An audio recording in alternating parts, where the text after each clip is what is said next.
Bonsoir à tous, bonsoir à toutes, bonsoir à tous ceux qui se sont réunis ce soir. Tout d'abord, un grand Mazal Tov à notre cher Roï, je sais, il est là. Roï Salomé. Et ce soir, on a un cours très intéressant, je pense, puisque nous sommes à peine à moins d'une semaine de Rosh Hashanah. Si Dieu veut, ce soir, dans une semaine, on sera déjà le deuxième soir de Rosh Hashanah. Ce qu'on va apprendre, chers amis, ensemble ce soir, c'est justement une question qui dérange beaucoup de personnes et que pas beaucoup de gens demandent. Comment se fait-il que Rosh Hashanah passe avant Kippour? Dans la logique des choses, Rosh Hashanah aurait dû être juste après Kippour, pas avant Kippour. Pourquoi? Parce que Rosh Hashanah, c'est le jour du pardon, le jour du jugement, alors que Kippour, c'est le jour du pardon. En règle générale, on devrait se faire pardonner avant de passer au jugement. Parce que je vois pas l'intérêt de se faire pardonner une fois qu'on a déjà eu le jugement. Donc c'est ce qu'on va voir, chers amis, ensemble ce soir, basé sur le Moussar et sur la Chassidut. Je veux dire, essayer de comprendre ensemble pourquoi et comment ça se fait que Rosh Hashanah se passe en règle générale avant Kippour, et seulement 10 jours après, nous avons la chance d'avoir la fête de Kippour. Tout d'abord, si on fait un tour de table, qu'est-ce qu'est la fête de Rosh Hashanah? C'est quoi Rosh Hashanah? Qu'est-ce qu'on est en train de faire Rosh Hashanah? Qu'est-ce qu'on cherche à faire Rosh Hashanah? On commence par ceux qui sont les plus âgés, exact. Vas-y, Jonathan. C'est quoi le jour de Rosh Hashanah? Quelle est la spécialité de Rosh Hashanah? C'est le nouvel an, c'est qu'on redémarre à zéro.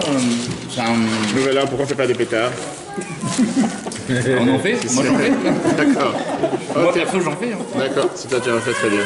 En règle générale, la majorité des gens ne font pas des pétards le jour de Rosh Hashanah. Et c'est ce qu'on va voir aujourd'hui ce soir ensemble.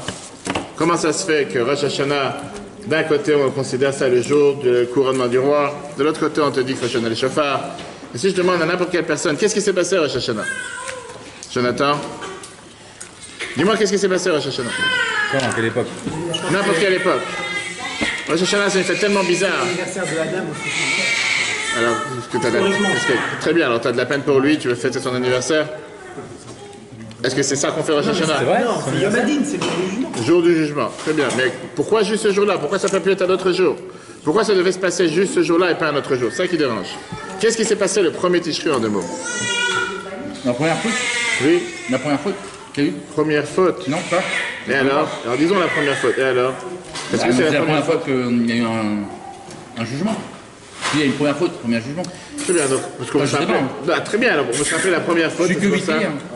D'accord. On parle du principe que Dieu nous aime. Comment allez-vous? Je n'ai même pas vu. Mazal Tov. Vous avez rajeuni. Qu'on soit toujours dans la joie, dans la simcha. C'est bien des fois d'avoir le mari et la femme séparés. Ça enlève des fois des... Comment on appelle ça? Des cris, des nerfs. C'est pour ça que vous avez... J'allais dire, c'est pour ça que vous avez bonne mine. Je peux vous dire par expérience. En tout cas, Dieu nous aime. Et Dieu veut notre bonheur. Alors c'est vrai que dans quelques jours, on va tous passer devant le jugement. On va dire dans la prière, on passe devant Dieu qui venait, ma robe, passe devant le jugement. C'est que Dieu va nous juger de manière la plus clémente et la plus sympa. Dieu, il va mettre sur la balance beaucoup plus les mérites que les fautes ou les erreurs qu'on a pu faire. Mais la question qui est demandée, comment ça se fait que Rosh Hashanah se passe avant Kippour?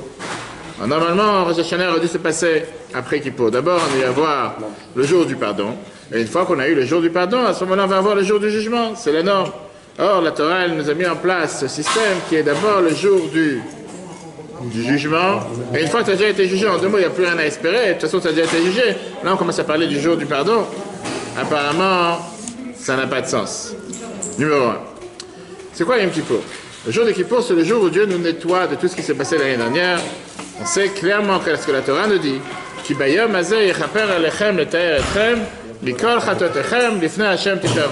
Ce jour-là, vous allez être nettoyés. Ce jour-là, vous allez être libérés. Ce jour-là, vous allez être blanchis de tout ce qu'on a pu faire l'année précédente. Et ce jour-là, vous allez être purifiés. Ce jour-là, on devient blanc. Pas besoin de passer par la javel. On est totalement blanchi le jour de Kippour. C'est quoi Rosh Hashanah? Rosh Hashanah, c'est le jour dans lequel on passe d'une année à une autre année. Cette année, on va tourner les calendriers de 5779 à 5780. Et donc, d'abord, il faudrait être blanchi de l'année dernière. Et après, on peut passer à une nouvelle année. Ça, c'est la norme. Or, la Torah ne dit pas de faire une chose pareille. N'importe quelle personne qui a appris à l'université ou qui a appris dans une école de commerce, c'est très bien qu'à la fin de l'année, on a l'habitude de faire le bilan. On fait le bilan, on fait l'inventaire, on fait ce qui se passe, on voit qu'est-ce qu'on a fait dans l'année de bien comme de mal. Et après, on commence une nouvelle année avec des bonnes décisions pour essayer de voir dans quoi on va investir l'année à venir. Pas le contraire. Et la question, elle est beaucoup plus grande que ça. Parce qu'en réalité, on sait très bien que ce n'est pas juste un bon ordre. On parle ici de tzedek verachamim, de justice et de miséricorde. On dit que Dieu, il veut notre bien. Qu'est-ce qu'on dit tous les matins dans la prière? Avat olam aftanu. Dieu nous aime et il nous aime avec un grand amour. Dans la prière de Rosh Hashanah, on va dire à chaque fois, Atanoten yad lapashim, Dieu, tu donnes la main, tu tends ta main à ceux qui ont fait des fautes. Ou le kabel shavim, mais tu acceptes et tu reçois ceux qui veulent faire tchouva. Donc la meilleure des choses aurait dû être, avant de passer au jugement, de nous donner la possibilité de pouvoir réparer les erreurs qu'on a fait. Et c'est exactement ce qui se passe pendant les 10 jours de tchouva. Qu'est-ce qu'on fait dans les 10 jours de tchouva? Dans les 10 jours de tchouva, on répare, on regrette sur les erreurs qu'on a fait pour pouvoir avoir le meilleur jugement. Et après, ça arrive le jour de Kippour dans lequel Dieu nous pardonne. Ça, c'est ce qui peut être normal. Une fois qu'on a été blanchi, une fois qu'on a fait tchouva, une fois qu'on a réparé les erreurs de l'année dernière, à ce moment-là arrive le jour du jugement. Le jour du jugement, ce qu'on dit dans la prière de Rosh Hashanah, Ayom arat elam, Ayom yamid amishpat, keletzorei olamim. Aujourd'hui, Dieu nous met dans le jugement et Dieu nous place en jugement. Toutes les créatures, tous ceux qui ont été créés dans le monde. Et là, on voit que l'ordre est totalement à l'envers. On voit comme si, a priori, l'ordre chronique des choses est contre-productive et contre notre intérêt. Se passe contre notre bien. Pourquoi? On voit comment la première année commence avec le premier jour, jour de jugement. Tu n'as même pas le temps de te repentir, tu n'as même pas le temps de réparer, tu n'as même pas le temps de demander pardon, tu n'as même pas le temps d'essayer de réparer les choses. Ça, c'est le départ. Et après ça, on voit que, on dit qu'est-ce qui se passe, Rosh Hashanah? Je dis que Dieu, il ouvre les livres. Et il ouvre les livres dans lesquels il va écrire le jugement en fonction de notre situation actuelle. Alors qu'on n'a même pas encore passé des jours de tchouva ni quoi que ce soit. Après 9 jours, arrive le jour de la kapara, le jour du pardon qui va te purifier, te nettoyer de l'année dernière. Et le sens, apparemment, c'est quelque chose qui est totalement contraire. On aurait dû agir différemment. Commençons d'abord. Hein? Donc ça va à l'encontre de ce qu'on pense, alors ça veut dire qu'on Exactement. tout n'est pas décidé. Tout n'est pas décidé à Rosh Hashanah. Pas seulement tout n'est pas décidé, au contraire, j'allais dire pardon. C'est comme si je te dis Kippour ne sert à rien, que ton sort il est déjà sorti, il a déjà été traité. Rosh Hashanah, Dieu a déjà décidé ce qui se passe pour toi. Qu'est-ce que tu vas faire Kippour? Pardon de quoi? Le jour du jugement, tu as déjà été jugé, tu n'as même pas le droit à la parole. Dommage que notre avocat n'est pas là ce soir. Mais en général, tu ne peux pas plaider.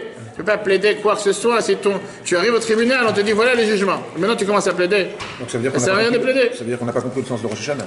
Je n'ai pas dit qu'on n'a pas compris, c'est ce qu'on va apprendre ce soir. Quel est le sens de Rosh Hashanah? Parce qu'a priori, logiquement, il n'y a pas de sens dans ce qu'on est en train de faire. D'accord? Regardons d'abord qu'est-ce que la Torah nous dit sur Rosh Hashanah. Vous avez dans les chiffres 1, le psaume 81. Psaume 81, on dit dans le Teilim, Tiku b'chodesh shofar b'kesel yom chagenu. On sonne Rosh Hashanah dans les shofar, b'kesel, parle de la fête de Sukkot, le jour de notre fête. Chok l'Israël, parce que c'est une loi pour le peuple juif.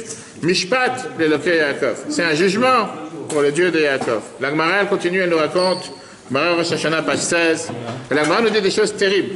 De qu'est-ce qui se passe le jour de Rosh Hashanah. La Torah nous dit comme quoi Dieu, les anges amènent devant Dieu 3 livres. 3 livres, ils font passer tous les êtres humains sur terre, hommes et femmes. Ils passent devant les livres qui sont le livre de la vie et que Dieu nous en préserve, le livre du contraire. C'est quelque chose qui nous fait trembler quand on réfléchit à Rosh Hashanah. C'est d'ailleurs la prière qu'on dit dans Tan Tokef. Et la prière nous dit clairement que le jour de Rosh Hashanah, Dieu il décide qui sera riche, qui sera pauvre, qui va être élevé, qui va être rabaissé. Regardons la Gemara ensemble. La Gemara Rosh Hashanah, page 16. Shloshah Sfarim Niftavim Rosh Hashanah. Niftachim, 3 livres sont ouverts le jour de Rosh Hashanah. Echad Shel Reshaim Gmurim, un de tous les plus grands pécheurs, fauteurs, ça n'existe pas. Un des tzadikim Gmurim, un de tous les grands justes et les grands pieux, comme tous ceux qui sont ici présents. Non, ça existe, c'est pas vrai. Amer Kulam, pourquoi tu n'existes pas? Amer Kulam tzadikim, le peuple juif, on est tous des tzadikim. Et deuxièmement, Ve'echad Shel Benanim, et un des gens intermédiaires, comme on le suit dans le Tanya. Et la Gemara, elle te dit, tzadikim nertavim venertamim le'altar lechaim. Les tzadikim, les pieux, sont inscrits et scellés d'office de suite pour la vie. Reshaim, ceux qui sont les mauvais, les méchants, nirtavim venertamim le'altar le'mita, ils sont inscrits de suite et scellés pour la mort. Benanim, les intermédiaires, tluim ve'amdim, ils sont suspendus, ils sont en suspens. Mais Rosh Hashanah à Yom Kippourim, de Rosh Hashanah jusqu'à Kippour, et la Gemara elle termine. Zach aussi mérite nirtavim lechaim, ils sont inscrits pour la vie. L'Ozachou, s'ils ne sont pas méritants, Nirtavim Lamita, ils sont inscrits pour la mort. Pourquoi je te dis que ça n'existe pas? Basé d'après la Gemara, tout le monde est vivant grâce à Dieu. Ça veut dire qu'il n'y a que des tzadikim. Kanola, Sheila, maintenant la question qui dérange. Et la question qu'a demandé l'auteur du Moussar d'Israël Salanta. Et notamment la question qu'on a ici. On sait que Dieu veut le bien du peuple juif, on sait que Dieu veut qu'on réussisse dans la vie. Kippour, c'est le jour du pardon. Yom Kapara, Slicha, Mechila. Rosh Hashanah, c'est le jour du jugement. On dit que les livres des vivants et les livres des non-vivants sont ouverts devant Dieu. Tout la parnassa d'une personne est décidé le jour de Rosh Hashanah. Lama lot siva kadosh baruch hu la'asot shema kippurim kodem. Pourquoi Dieu n'a pas ordonné de faire Kippour d'abord? Une fois qu'on a été pardonné, qu'on a été blanchi, une fois qu'on a été blanchi de nos fautes, et à Rosh Hashanah, on va faire le jour du jugement. Et là, on est garanti de mériter le jugement pour une bonne année. Ça donne beaucoup d'importance aux 10 jours de Tchouva. 100%? Qu'est-ce que tu crois, c'est de la rigolade? C'est 10 jours de Tchouva. Non, mais ça veut dire bien plus que Kippour et Rosh Hashanah. Mais les 10 jours de Tchouva, c'est tout ce que tu peux faire pour changer la donne. C'est quoi les 10 jours de C'est un Tchouva? rattrapage en fait. C'est même pas un rattrapage. C'est beaucoup. Un rattrapage, c'est que quand Dieu il a décrété ton décret, il a écrit ton contrat à Rosh Hashanah, pendant les 10 jours de Tchouva, tu peux faire des amendements, tu peux rajouter des dizaines de pages. Tu as le contrat original qui a une page, et puis tu peux rajouter toutes les pages que tu veux pendant les 10 jours. Pour la signature des jours de Kippour, c'est énormément important les 10 jours de Tchouva. Le Ran, dans la Gemara Rosh Hashanah pour notre ami, le Ran te dit, d'abord comprendre pourquoi on a fixé Rosh Hashanah le premier Tishri. Pourquoi pas le premier qui se lève? Pourquoi pas le premier Nissan? Pourquoi le premier Tishri? Quel rapport? Qu'est-ce qui s'est passé le premier Tishri?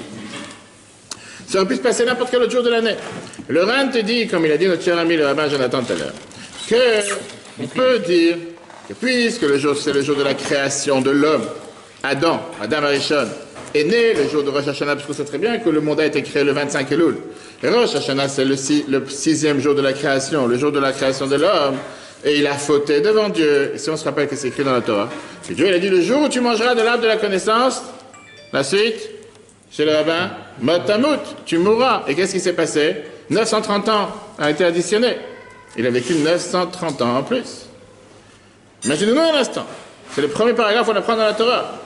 Dieu, il lui dit, le jour où tu manges de l'arbre de la connaissance, tu vas mourir.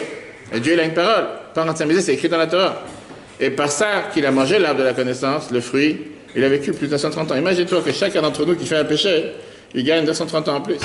On devrait vivre éternellement. Ça veut dire qu'il a fait tchouva, là. Ça veut dire qu'il a fait tchouva, ça veut dire que ça, c'est le jour où Dieu, depuis le départ, il a été clément avec le jugement. Oui, c'est vrai que j'ai dit que tu auras telle mort, mais la réalité, c'est que c'est exactement la même chose qui se passe avec ce que tu as quand tu détruis un radar. Je n'ai pas dit que les gens ici le font. Ou n'importe quelle autre chose, que c'est écrit, tu vas avoir tant de milliers d'euros d'amende, tant de mois d'emprisonnement. La réalité, on sait très bien que c'est pas exactement ce qui se passe. Donc le Ran te dit que puisque c'est un jour dans lequel il y a déjà eu un jugement clément, un jugement sympa, automatiquement, Rosh Hashanah, c'est aussi le premier Tishri. Mais à ce moment-là, la question qui dérange est beaucoup plus forte. Pourquoi Dieu n'a pas fixé Rosh Hashanah après Kippour? On n'avait qu'à dire que Kippour, ça devait être le 20 Elul, il y a 3 jours. Et le jour de Rosh Hashanah, ça arrive une fois qu'on a regretté, avec un vrai regret, qu'on a demandé pardon, et là, Rosh Hashanah est fixé. Bon, profitez pour manger tant que c'est chaud, et au moins, quand on mange, on ne parle pas. C'est ça, en général, ce que j'ai l'habitude dans les cours. Je dis par expérience. Non, pas vous, ceux qui sont présents en général. Non, parce que vous êtes en face, je regarde la caméra. Parce qu'il y a 2 caméras, pour ça je regarde. Ça, d'accord. Ça, c'est le Ran. Aujourd'hui, on va voir ensemble, chers amis, la réponse. On va voir 2 réponses. On va voir d'abord la réponse du Moussar, l'école du Moussar, et après on verra les réponses de la Chassidoute, qui nous montrent et qui nous donnent une compréhension profonde. Qu'est-ce que représente Rosh Hashanah? Qu'est-ce que représente Kippour?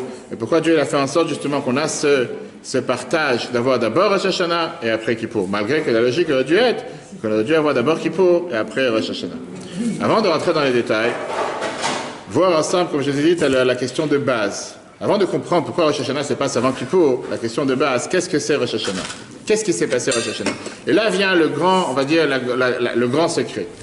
Parce que n'importe quel juif que vous arrêtez dans la rue, et vous lui demandez qu'est-ce qui s'est passé Rosh Hashanah, il ne sera pas capable de vous dire quoi. Pourquoi? Pour la simple raison qu'il ne s'est rien passé. Il n'y a aucune fête, aucune commémoration à ce qui s'est passé dans l'histoire du peuple juif, Rosh Hashanah. N'importe quelle autre fête est commémorée suite à quelque chose qui s'est passé. Et Kippour? Kippour, c'est autre chose. Kippour, c'est le jour que Moshe est descendu avec les tables de la loi, le deuxième table de la loi, il a demandé pardon, Salah Tiki Dvarecha. C'est tout à fait autre chose, c'est la fin des 40 jours. D'accord?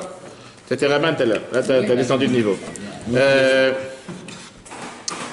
Prenons la fête de Pessah, sortie d'Égypte. Prenons la fête de Sukkot, on sait très bien ça aussi parce que ça nous rappelle les cabanes qu'il y avait dans le désert, que Dieu nous a protégés pendant 40 ans. La maison de la Soukha, ça nous rappelle ses miracles. Le jour de Kippour, Le jour du pardon, Salarti Kitvarecha, pardonner comme tes paroles. Chaque autre fête qu'on va tourner en rond vient nous rappeler quelque chose qui s'est passé dans l'histoire qui a fait que, pour ça, on fait cette fête à ce moment précis. Vers Rosh Hashanah, aucune raison. Il n'y a pas de raison sur Rosh Hashanah. On va voir pas seulement qu'il n'y a pas de raison, on va voir qu'il y a une contradiction parmi les textes par rapport à qu'est-ce qu'on est en train de fêter, qu'est-ce qui se passe ce jour-là. Si on demande à n'importe quelle personne qu'est-ce qui s'est passé, mais vraiment, savez-vous, si vous voulez, je vous sers. Qu'est-ce qui s'est passé à Rosh Hashanah? Prenons d'abord le Chumash. Chumash, qu'est-ce que t'attends quoi? La semoule. Elle attend la semoule, je ne savais pas que ça se mangeait avec de la semoule. D'accord. Je n'ai pas vu ce que c'était. Dans le Chumash Bamidbar, Ah, voilà. Chumash Bamidbar, le Chumash te dit, on a vu ça il n'y a pas longtemps, Bachodesh Hashvi, Bechad Lachodesh, 7e mois, le premier jour, Rosh Hashanah, Mikra Kodesh Yelachem, ça sera un jour de fête pour vous. Kol Mlechet Avodah l'opération n'a pas à travailler. Pourquoi? Yom Troua Yelachem, le jour des trompettes. Vas-y, t'as rien d'autre à faire sur la tête. Prends un non-juif, dis-lui que le peuple juif, on a une fête, on sonne des trompettes. Vous êtes tombé sur la tête. C'est jusqu'à maintenant, ils pensaient qu'on n'était pas normal. Qu'est-ce que tu es en train de fêter? Qu'est-ce que tu fêtes? On sonne des trompettes. Prends une trompette tous les jours, tu sonnes une trompette. Qu'est-ce que tu es en train de faire une fête pour sonner une trompette? Ça, c'est ce que la Torah te dit. Viens le Ramban, ce Rosh Hashanah te dit. Tziva Akatuv, la Torah te dit, Yom Tov, on fait un jour de fête. Mikra Kodesh Vayom Hazeh, on appelle ça un jour de fête. Velo Piresh Lama Ve'alma, la Torah te dit même pas pourquoi. Elle te dit aucun pourquoi, elle te dit ni comment. Fais un jour de fête. Pourquoi? Parce que je te demandais de faire un jour de fête. Il n'y a pas de raison logique derrière. Bishar Kolamodim, mais il te dit dans toutes les autres fêtes, le Faresh Ta'am HaMoed, on te dit la raison de la fête. Chagamatzot, on te dit Chagamatzot Ishma, parce que vous êtes sortis d'Égypte. Aval Kan lo Piresh Klum. Numéro 1, numéro 2, la Torah te dit Yom 3, jour de trompette. Quelle trompette? Quoi trompette? Comment tu vas sonner? Qu'est-ce que tu dois sonner? Va sonner. Comment ça sonner? Plus que ça, on voit que la Torah, au départ, elle ne mentionne pas une seule fois le mot Yamadin. C'est pas écrit dans la Torah. Le jour du jugement, c'est pas écrit dans la Torah. Au départ, la Torah te dit que Rosh Hashanah, c'est un Yom Tov. Yom Tov, il faut faire une fête. Le prophète Nehemia, il te dit, dans Nehemia chapitre 8, le chou ichlu mashpanim ushtu mamtakim. Allez manger des plats gras et et buvez des douceurs. Aujourd'hui, c'est un jour saint pour Dieu. Allez manger des plats gras, allez manger des douceurs, allez faire la fête. C'est Yom Tov aujourd'hui, il faut faire la fête. À la rigueur, presque comme pour eux. Ça, c'est Rosh Hashanah. La halacha t'interdit de demander pardon Rosh Hashanah. On n'a pas le droit de faire un vidouille Rosh Hashanah. Hacham, nous bagano, etc., on ne dit pas Rosh Hashanah. On n'a pas le droit de mentionner le mot faute Rosh Hashanah. À tel point qu'il y en a qui ont la coutume, c'est dans le Shulchan Aruch, de ne pas manger de noix Rosh Hashanah, parce qu'une noix en hébreu ça s'appelle égoz. Et égoz, c'est le compte numérique chet qui veut dire la faute. À tel point on est tellement superstitieux, on s'imagine que si tu vas manger quelque chose qui a à faire avec la faute, tu n'as pas le droit de manger. De quel rapport? On n'a pas le droit, le Bet Yosef, Siman, Taf Koufedalet, ça c'est pour toi. Siman 584, te dit que toutes les demandes qu'on demande dans Avinu Malkeinu, notre Père, notre Roi, la prière qu'on rajoute pendant les 10 jours de Tchouva, on le dit Rosh Hashanah. Aval Chatanu lefanecha, mais que nous avons fauté devant toi, etc., dans lesquels on veut reconnaître les fautes qu'on a fait. Et Namrim de Rosh Hashanah. On n'a pas le droit de mentionner qu'on a fait une faute de Rosh Hashanah. Pourquoi? Parce que c'est un jour dans lequel on ne dit pas de vidouille, un jour dans lequel on ne demande pas de pardon. Alors qu'est-ce que c'est Rosh Hashanah? Qu'est-ce qu'on fait? C'est pas un jour de pardon. C'est pas un jour de demander pardon. C'est un jour qu'il faut sonner des trompettes. Quel est le but de sonner cette trompette? Que sonner ces chauffards? À quoi ça sert? Il n'y a pas vraiment d'explication derrière. Et la Torah te dit aucune explication derrière. Viens le Rabbi Sadia Gaon, le Rassag, dans les raisons du chauffard. Et le Rassag, il vient et te donne la raison, il te donne 10 raisons pourquoi on sonne le chauffard. Le Rassag, il te dit la première raison, parce qu'aujourd'hui c'est Atralat Abria, aujourd'hui c'est le début de la création du monde. Bo bara Hashem et Olam, Dieu il a créé aujourd'hui le monde. On est devenu roi, il est devenu roi sur son monde. Ainsi font les rois. Qu'on a l'habitude de sonner des trompettes. Le dia ou la hashmiya pour faire savoir, bechol makom tachat malchuto, dans n'importe quel endroit dans le royaume. C'est de la même manière, à nous, mamlichim alenu et tabor et c'est la manière comment nous on va faire couronner Dieu à nouveau sur nous. Par ça qu'on sonne une trompette. Pourquoi on sonne des chauffards? Le Rassak te dit la première raison, il y a 10 raisons, on n'a pas le temps de les voir ce soir. On a vu ça dans le cours la semaine dernière sur le loi du chauffard, on peut voir sur l'application et Torah. Les 10 raisons pourquoi on sonne le chauffard. On a fait tout d'un cours dessus sur le rite Ashkenaz et Sepharad. Mais la première raison, c'est parce qu'on veut couronner Dieu à nouveau. Ça veut dire en 2 mots. Puisque c'est un nouveau roi qui arrive, et puisque c'est un nouveau royaume, et la Torah nous raconte d'ailleurs sur les derniers jours de la vie de David Amel, du roi David, qu'il a voulu absolument tout faire pour couronner son dernier roi, son dernier fils, en tant que roi qui était Shlomo. Il a appelé le prophète Navi, il a appelé Tzadok le grand prêtre, il leur dit d'aller amener Shlomo au Mayan Gichon, la source de Gichon, de loindre avec l'huile avec laquelle on avait l'habitude de loindre les différents rois, et sonner dans les chauffards. Et là, le peuple a crié Yechi Amen Shlomo, que vive le roi Salomon. Ça s'est passé aussi avec Avshalom. Donc on voit qu'on avait l'habitude à l'époque de couronner les rois en sonnant la trompette, en sonnant les chauffards. C'est la raison pour laquelle qu'aujourd'hui on veut couronner Dieu à nouveau. C'est pour ça qu'on sonne du chauffard. Ok. Donc si je résume ce qu'on vient de voir, le jour de Rosh Hashanah, c'est pas un jour de jugement, c'est un jour de fête, un jour festif dans lequel on va couronner Dieu à nouveau et on va accepter ses lois encore une fois. Et c'est d'ailleurs ce qu'on demande dans la prière de Rosh Hashanah sans arrêt depuis le dimanche soir prochain. Pendant 48 heures, Mloch ala olam kulo birvodecha, règne sur tout le peuple avec ta gloire. Et on termine la bénédiction dans les Kiddush et partout. Melech al kol haaretz, Mekadesh Israël, Yom HaZikaron. Soit le roi sur toute la terre, celui qui sanctifie le peuple juif, et le jour du souvenir, le jour de Rosh Hashanah. Apparemment. Souvenir de quoi? Bonne question, c'est la suite. C'est la suite, bonne question. Souvenir de quoi? On sait très bien que dans le Moussaf, on a l'habitude d'avoir 3 paragraphes qu'on rajoute, Zichronot, Malchiot et Shofarot. Zichronot qui fait rappel au souvenir. Souvenir de quoi? On demande à Dieu de se rappeler toutes les promesses qu'il a fait au peuple juif et les promesses qu'il a dit qu'il va nous porter, qu'il va être garant pour nous, qu'il va nous défendre, qu'il va nous pardonner, etc., etc. Et donc, qu'est-ce qu'on voit ici? A priori, ce qu'on vient de voir, c'est quelque chose qui est difficile à comprendre. Parce que le Rabbi Sadiagan, il te dit, le Rassa, il te dit la réponse c'est pour couronner Dieu à nouveau. Mais à ce moment-là, comment tu couronnes un roi? Tu commences à faire tu commences à faire les sonneries, on fait des sonneries du chauffard. Mais toi dans la rue, commence à sonner comme je sonne des fois à des gens dans la rue, ils te prennent pour un fou. Qu'est-ce que tu es en train de sonner ici?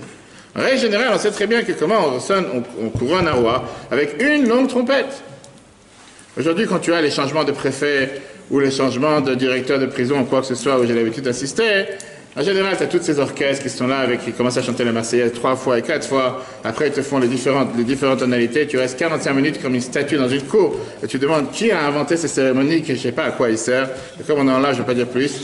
Mais en tout cas, tu te dis des fois avec des sons. Et des fois, on va te tirer avec avec une carabine dans l'air en termes de respect.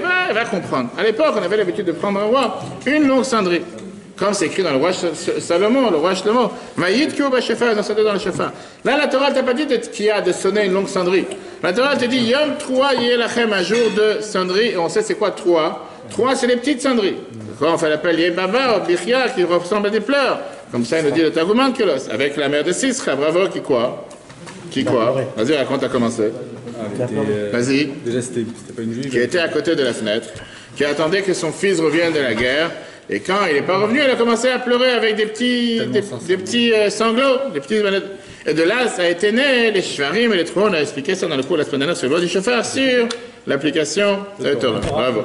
Et donc, ça c'est l'idée qui est incompréhensible. C'est quoi cette manière de couronner Dieu avec des petites sonneries? D'accord?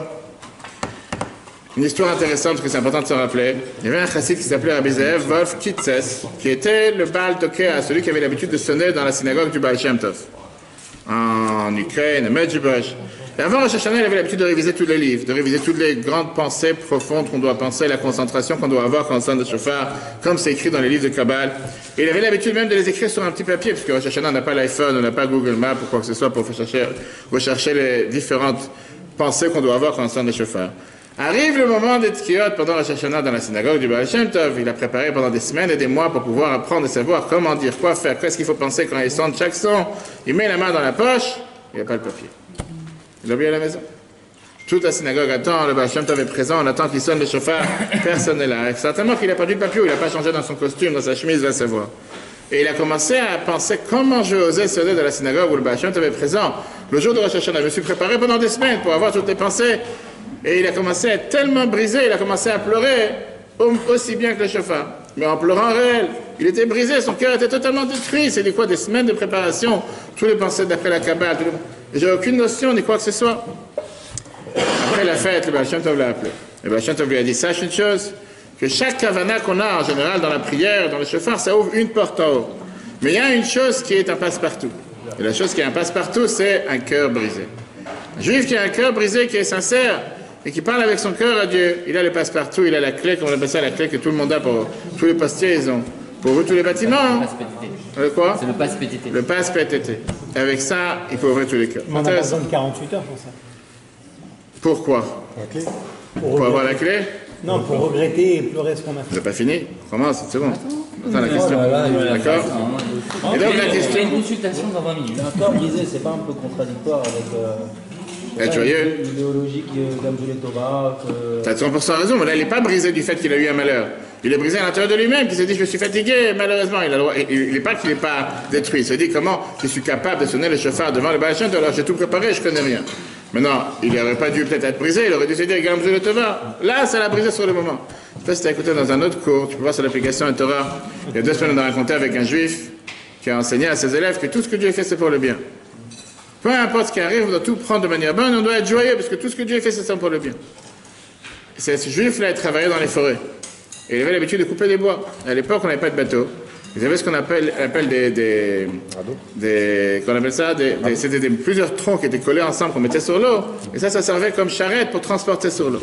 Bref, il a eu tout un stock de ce qu'il a travaillé pendant l'hiver.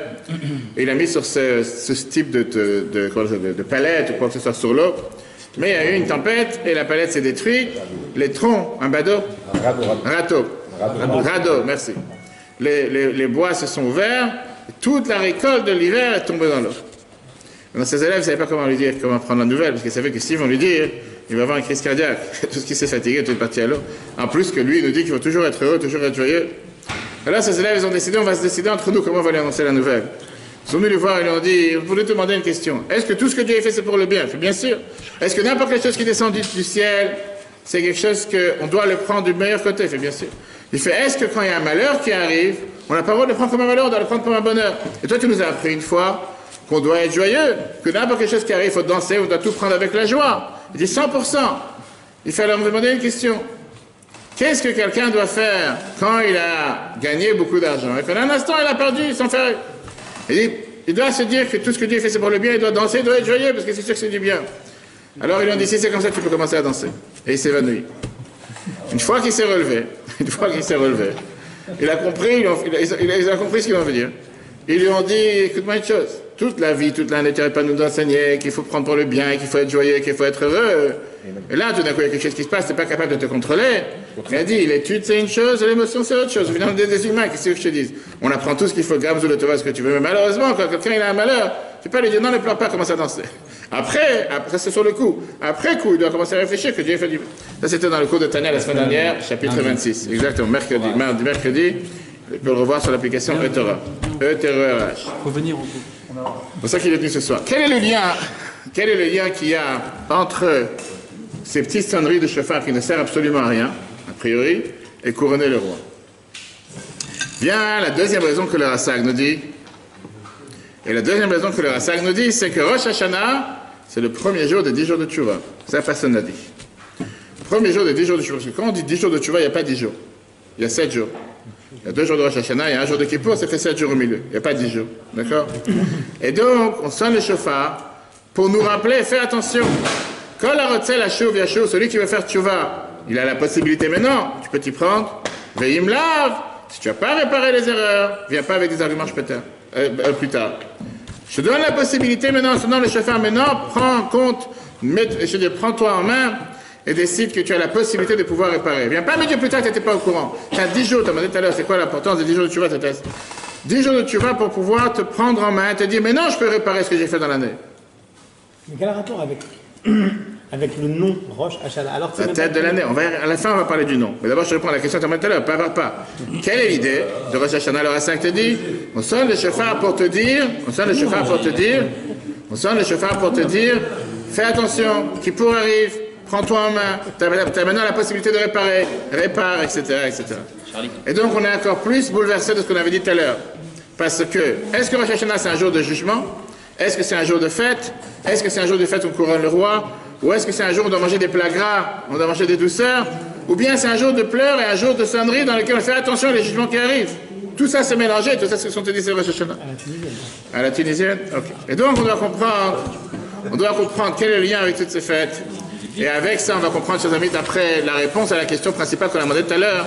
Comment ça se fait que Rosh Hashanah c'est avant Kippour? Après tout ce qu'on vient de dire, ça n'a pas de sens de faire une fête de Rosh Hashanah avant Kippour, on aurait dû le faire après et pas avant.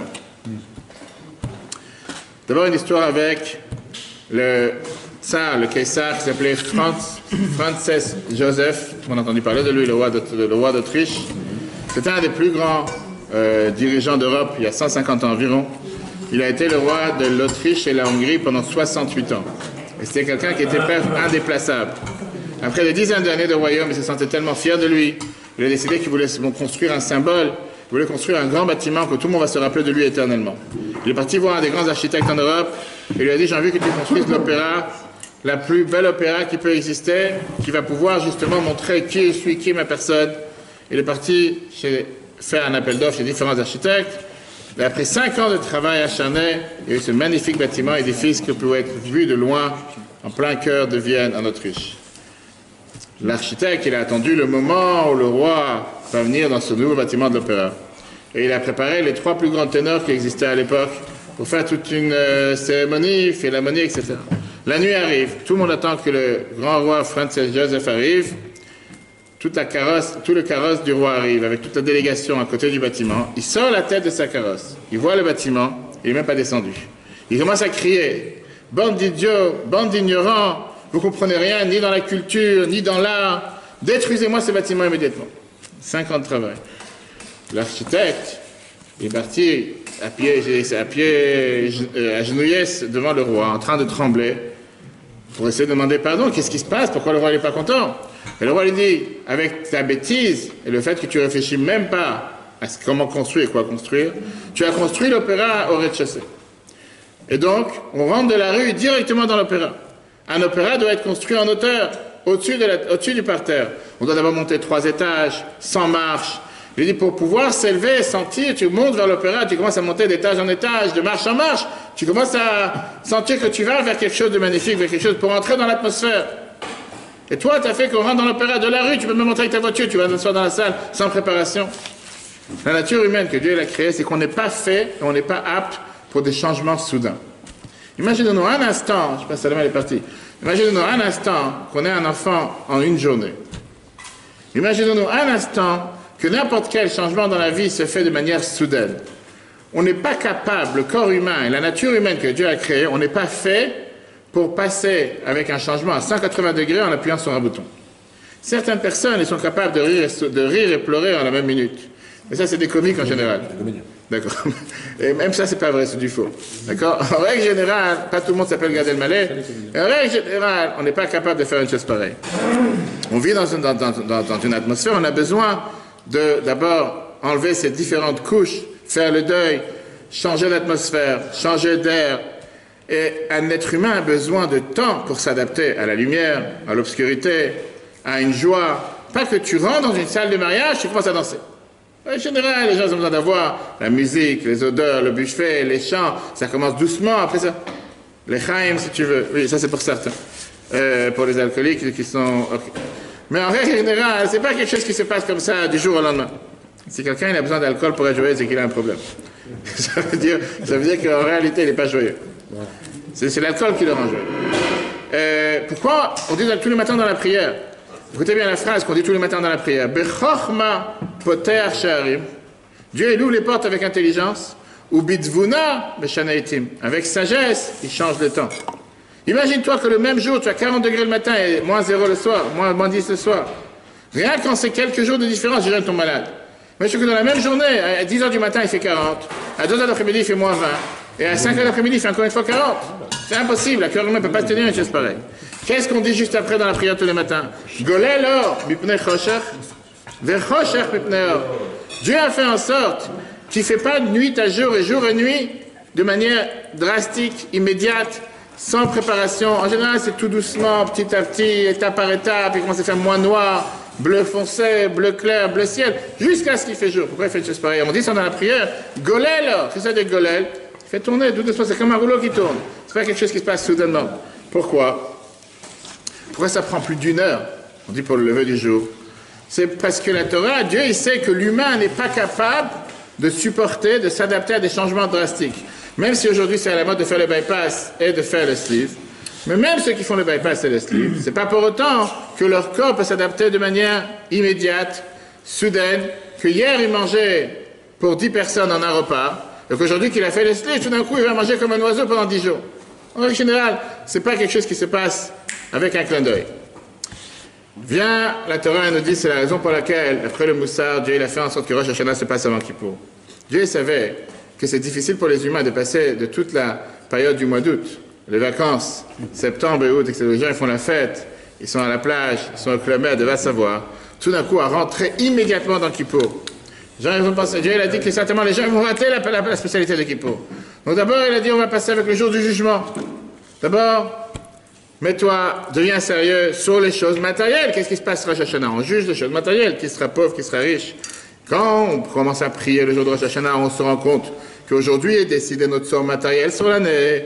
On va commencer à se préparer tout doucement pour le grand jour, le jour du pardon, le jour de Kippour. Ça, c'est ce qui est écrit dans le chiffre 3. Maintenant, c'est pas seulement par rapport à Rosh Hashanah Kippour. Les Chachamim ont connu la nature humaine, homme ou femme. Et ils ont pensé que c'est la même chose qu'on a besoin de faire par rapport aux préparations de Shabbat. Le Barat te dit, Michel Tarar Be'erev Shabbat, Lo Yochal Be'Shabbat, celui qui ne s'est pas fatigué vendredi, il ne peut pas manger Shabbat. L'idée, c'est pas juste de préparer les salades, parce qu'aujourd'hui, avec un coup de fil, un coup de téléphone, tu peux appeler un traiteur, en une seconde, tout est livré, pas besoin de se fatiguer. Il fallait que tu avec quelqu'un, en un instant, tout peut être livré. On parle de se préparer spirituellement, on se prépare pour Shabbat, c'est pas comme un jour de semaine. Dans la Chassidoute, on te dit qu'on se prépare tous les jours pour la prière, certains ont l'habitude d'aller au mikveh tous les matins, donner la tzaka avant la prière, apprendre la Chassidoute avant la prière, justement, comme la Gemara Brachot nous dit. Que on n'a pas le droit de prier sans méditation, sans concentration, et la seule manière de pouvoir le faire, c'est en méditant la grandeur de Dieu, par la chassidoute, etc. Ça, c'est réponse numéro 1, ce que le Moussar nous dit. Parce que le jour du jugement, c'est un jour de jugement sur les aspects matériels. Mais comme on a dit tout à l'heure, c'est pas que ça. On a dit que c'était aussi le jour dans lequel on va couronner Dieu à nouveau. Quel est le lien entre couronner Dieu le jour de Rosh Hashanah avec le shofar et le fait que Rosh Hashanah est passé avant Kippour? On va raconter ici une histoire qui s'est passée il y a 527 ans, en 1492, quand il y a eu la fameuse expulsion des Juifs d'Espagne. L'Inquisition, avec les rois Ferdinand et Isabella, qu'ils ont laissé des centaines de milliers de Juifs le seul choix, qui était ou de partir, ou de se convertir au christianisme. Des dizaines de milliers de Juifs ont décidé de s'enfuir. Mais beaucoup ont décidé d'adopter la religion catholique, ouvertement aux yeux de tous, mais de manière cachée, continuent à vivre comme des Juifs. Et beaucoup d'entre eux se sont rassemblés à Barcelone, j'ai la chance aujourd'hui d'avoir ma sœur, Shlocha Duravi, et ils ont continué à vivre de manière souterraine comme des Juifs. Don Fernando Agoller, je ne sais pas si vous avez entendu parler de lui, c'était un des plus fameux personnages de parmi ces Anoussim, ces Juifs qui étaient forcés de renier à leur judaïsme de manière ouverte, mais en cachette ils étaient Juifs. Et lui, il était le responsable de la philharmonie de l'orchestre, philharmonique du palais. Il faisait partie de l'élite culturelle d'Espagne, mais en cachette, il vivait comme un juif. Dans sa cave, chez lui, on pouvait trouver de la viande cachère, le soir du Seder, le soir de Kol Nidre, il y avait des gens qui se rassemblaient chez lui à la maison pour pouvoir prier. Passe 5 ans depuis l'expulsion des Juifs. Et chaque jour, on arrêtait des Juifs comme des Juifs qui se cachaient, qui vivaient avec leur judaïsme caché, et on les brûlait au centre-ville. Personne ne savait ce qui allait se passer le lendemain. Et là, tout d'un coup, il s'est passé quelque chose de bizarre. Dans toutes les rues de Barcelone, on a mis des invitations pour un grand concert de l'orchestre philharmonique. Dans cet orchestre, on va faire monter la musique de tous les peuples, de toutes les tribus, et on va donner de l'espoir et de la gloire à toutes les cultures du monde qui ont été oubliées. Quelle était la date du concert? Le 10 septembre, qui était le jour de Rosh Hashanah. C'est un juif qui l'a organisé. Maintenant, tous les juifs qui étaient ouvertement catholiques et en cachette juifs, c'est pas possible. Ce Don Fernando Agoller, c'est un traître, c'est vraiment quelqu'un qui nous a laissé tomber, c'est vraiment converti, il est devenu un vrai catholique par excellence. Comment est-ce possible que le jour de Rosh Hashanah nous organise une telle fête? On va faire une chose pareille. Mais de l'autre côté, il n'y avait pas un moyen pour un juif de ne pas être présent, parce qu'officiellement, ils sont tous non-juifs, donc ils doivent tous être présents à ces concerts. Et donc, le concert commence à chanter différentes musiques, différentes chansons, et tout d'un coup, Don Agoller, il prend une corne de bélier, et il commence à sonner les chauffeurs. C'était sa manière de faire en sorte que tous les juifs, soi-disant, qui se sont convertis, puissent écouter les chauffeurs. Et il a commencé à sonner les 10 sonneries, d'après certains avis, ça suffit. Quelqu'un qui était du côté, il s'imaginait que, va savoir, ils sont partis dans l'Amazonie pour aller trouver ces cornes, dans la jungle, ils ont trouvé ces instruments de musique qu'on n'a jamais entendu parler. Mais les milliers de juifs qui étaient présents, ils ont su pour la première fois, depuis l'expulsion des juifs d'Espagne, ils ont eu la chance d'écouter les chauffeurs. La Chassidoute explique que quoi? Qu'il y a quelque chose de beaucoup plus profond que de juste chanter dans une trompette. Chauffard, on n'est pas là à chanter dans un instrument de musique. Comme je vous ai dit, si vous prenez un non-juif qui n'a jamais vu c'est quoi un chauffard et qui n'a jamais vu c'est quoi Rosh Hashanah et vous le faites rentrer dans la synagogue le jour de Rosh Hashanah où il y a 100, 200, 500 personnes et tout d'un coup tout le monde se tait, on dit mais non, le moment le plus important de l'année, il attend à voir qu'est-ce qui se passe et tu prends une trompette d'un bélier, aujourd'hui tu as toutes les formes et toutes les cornes et commence à sonner des cendriers et qu'est-ce que vous êtes? Ça c'est votre fête. Ça c'est le moment. Qu'est-ce que vous êtes en train de faire? Je comprends pas de quoi tu parles. C'est pas ça qu'on est en train de faire. Ce qui s'est passé à l'époque, c'était qu'à la figure de ce Don, Fernando Argola, ça avait l'air que c'était vraiment un catholique. Alors qu'il avait une croix sur lui, il avait les jouets qui étaient faits comme à l'époque, comme la mode. Chaque dimanche, il allait à l'église. Mais le son du chauffard qu'il a sonné, c'était pour montrer que sous tous ces habits, au fond de moi-même, je suis qui je suis attaché avec toi, je suis un juif. Ça, chers amis, c'est le sens de Rosh Hashanah. Rosh Hashanah, c'est le jour où on se reformate à zéro. On recrée le lien entre nous et Dieu de manière la plus profonde. À quoi ça ressemble? Un couple. Je parlais justement en arrivant avec une personne avec un problème de couple, qu'un couple, par définition, c'est un cercle. Pourquoi c'est un cercle? C'est une des raisons pour qu'on donne une bague sur la coupa. On ne donne pas quelque chose de carré ou des boucles d'oreilles ou un collier. Parce qu'en règle générale, on est toujours en train de revenir au point de départ. Première étape, on a décidé de se mettre ensemble. Ça, c'était une étape qui était pleine d'émotions, pleine d'amour. Après ça, on commence à s'habituer dans la vie. Ça commence à devenir la routine. Et à force d'être comme la routine, automatiquement, l'amour disparaît parce qu'on commence à être habitué. Voilà, on ne s'assoit pas séparés toute la journée, on n'est pas ensemble. On est occupé de travailler, de nourrir les enfants, de grandir les enfants. Et l'amour se met de côté. Et commence à avoir toutes les disputes, et commence à avoir tous les débats, et commence à avoir tous les cris. Après arrive le jour du mariage. Le jour du mariage, c'est le jour dans lequel on va réévaluer à nouveau le lien, on va recréer le lien à nouveau. On pense à ce qui a fait qu'on était ensemble, on va penser sur la nature du lien qu'on a ensemble. Et là, ça recommence un nouvel engagement de l'un envers l'autre, beaucoup plus profond. On repart au cercle premier, mais c'est un cercle qui est beaucoup plus profond, et comme ça d'année en année. Rosh Hashanah, c'est le jour où on va renouveler notre lien avec Dieu, entre Dieu et le peuple juif. Dieu nous demande de rouvrir une nouvelle année avec une réévaluation, en s'engageant à nouveau le lien qui est indéniable, qui est indétachable entre Dieu et le peuple juif. Pendant tout le mois de Loul, on est en train de faire une introspection par rapport à notre manière de vivre, notre comportement envers Dieu. Arrive le jour de Rosh Hashanah, un juif écrit par définition, « Melech ala olam kulo » règne sur tout le roi. Et il dit à Dieu, peu importe ce que j'ai pu faire dans l'année, prends-moi comme je suis prêt pas seulement me transmettre, à me soumettre, à accepter, à faire, à mettre en application ce que tu m'as demandé. Et c'est pour ça que la Torah te dit sonner avec le chauffard. C'est quoi le son du chauffard en réalité? C'est le son le plus simple qui n'a justement aucune tonalité. C'est pas un orchestre que tu viens avec un vieux violon, tu viens avec un vieux piano qui a duré depuis 200 ans, que telle et telle personne a joué dessus. C'est le son le plus simple qui n'a pas de mots.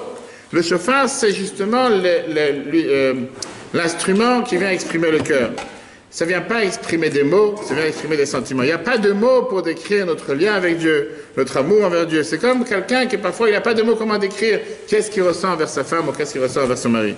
Un vrai amour s'exprime beaucoup plus avec le silence qu'avec des paroles.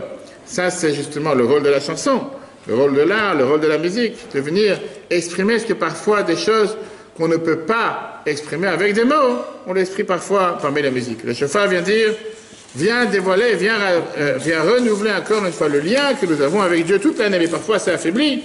Rosh Hashanah, on le dévoile à nouveau. Mais là, il y a un problème. Le problème, il est que parfois les mots, c'est des mots qui sont totalement faussés. Pourquoi ils sont faussés? Parce que toute l'année, on sait très bien qu'on ne s'est pas forcément comporté comme il fallait. Toute l'année, on sait très bien qu'on n'a pas fait exactement ce que Dieu attendait de nous. Arrive Rosh Hashanah, c'est trop facile de venir et dire à Melech, le roi, je t'attends, je suis là, je fais tout ce que tu veux. C'est comme un mari qui ne se comporte pas forcément bien envers sa femme toute l'année. Arrive le jour du mariage, il achète des cadeaux, il achète un bouquet de fleurs, il achète une bague.